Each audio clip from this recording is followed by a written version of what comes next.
नमस्कार. ग्रामगीता अध्याय 8 भाग 51.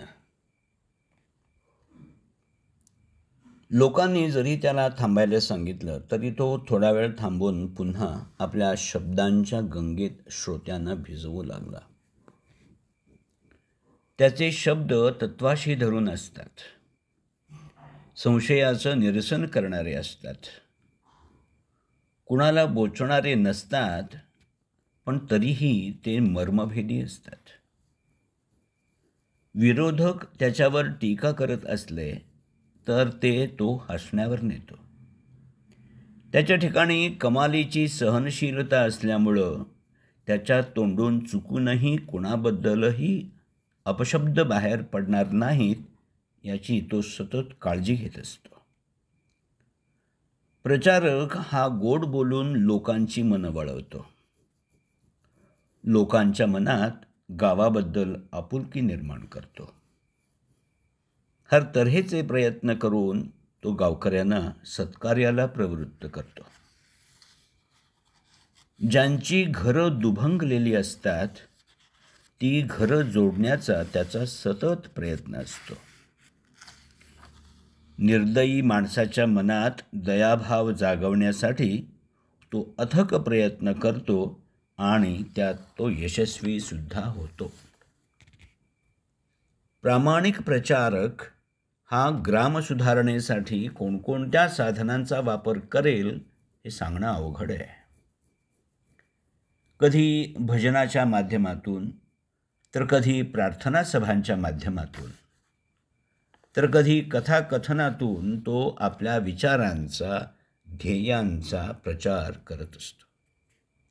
कीर्तन, प्रवचन, पोवाडे, यात्रा, उत्सव प्रसंग, उद्योग, मनोरंजन, कलाकृती, व्यायामशाळा, पार्ट्या, लग्न, जयंती, पुण्यतिथी, मुंज, शिंप्याचं दुकान, न्हाव्याचं सलून, कट्टा, चौक, बाजार आणि तमाशा ही सगळी त्याच्या प्रचाराची साधनं आणि ठिकाणं असतात.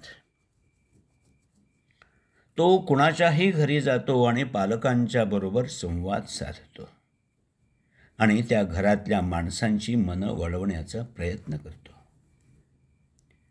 खरा प्रचारक जो असतो तो लहान मुलांबरोबर लहान होतो, तरुणांशी तरुणांसारखा वागतो आणि वृद्धांच्या बरोबर त्यांच्यासारख्या परिपक्वतेनं वागतो.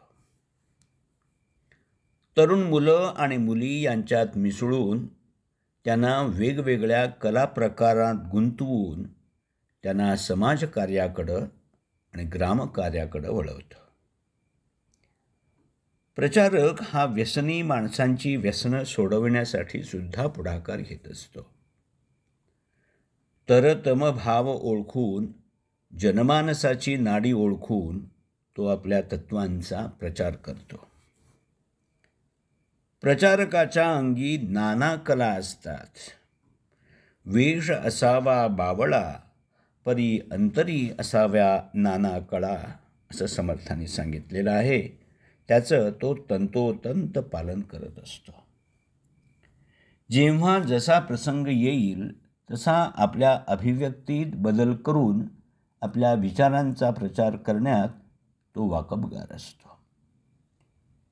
अशा प्रकारे प्रचारकाची मोहिनी ही सगळ्या गावावर पडते. मग तो सगळ्यांना आवडू लागतो.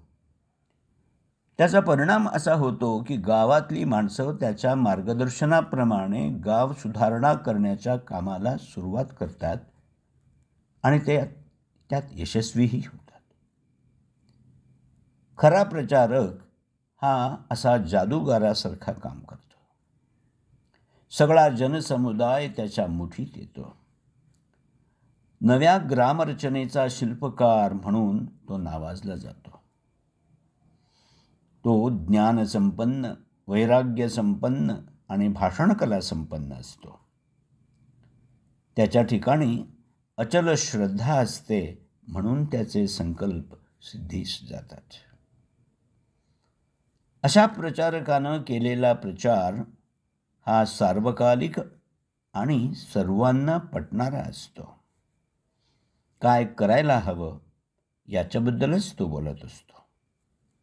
जे करायचं नसतं, जे निषिद्ध असतं त्याच्याबद्दल तो चकार शब्दही काढत नाही. क्रमशः